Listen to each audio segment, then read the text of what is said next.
Орысқа да, Қытайға да қарсы шапқан қазақтың баһадүр батыры Оспан батырды 1951 жылы 29 сәуірде Шығыс Түркістанның Үрімші қаласында Қытай коммунистері өлімге үкім етті, атты.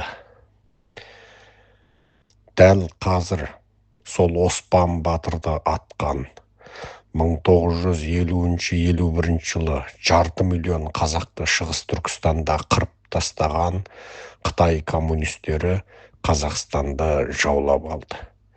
Қазақтың ұлт сатқыны Назарбаев Тоқаевтың қылмыстық қарақшылық жүйесі Қытайға қазақтың қақпасын ашып берді.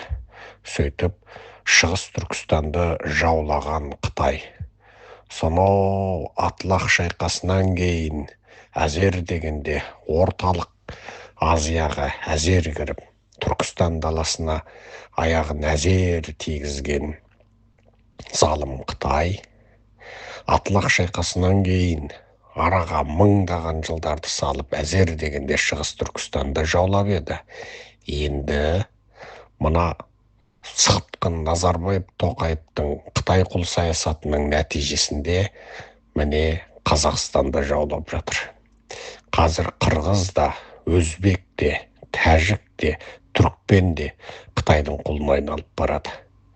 Шығыс Түркістандағы қазақ, ұйғыр, қырғыздың басындағы бодандық қамыты қазір тұтас орталық Азия елдеріне, тұтас Түркістан республикаларының басына келді. Бұл республикаларды басқарып отырған совет тәрбиесін көрген кешегі қызыл коммунистер отан, ұлт дейтін ұғымнан мүлде жұрдай. Оларға Қытайдың қызыл юаны отаннан, ұлттан, мемлекеттен әлде қайда қымбат. Құрметті бауырлар, 29 сәуірдің алды-артында, тіпті 29 сәуір өткеннен кейін де әлеуметтік желіде Оспан батырды еске алыңыздар. Батырдың ерлігіне жыр арнаңыздар.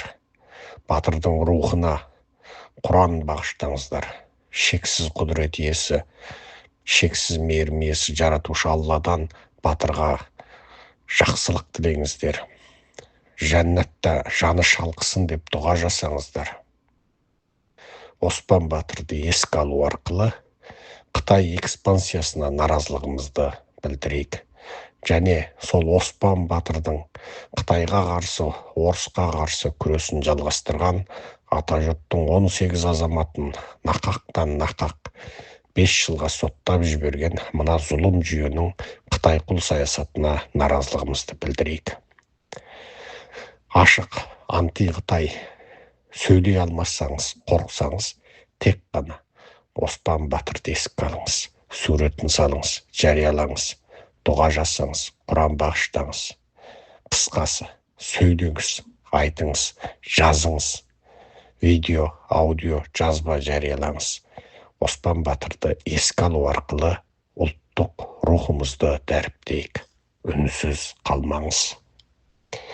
Жаратушыға өзіңіздің қай жақта екеніңізді көрсетіңіз.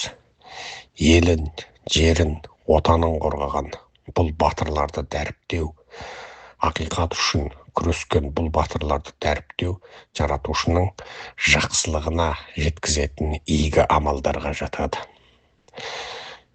Әлсізді жаулап алған, жаттың жерін жаулап алған жауыз басқыншы Қытай, ол жаратушының қарғысына қалатын қауым. Бұл бізге берілген сынақ.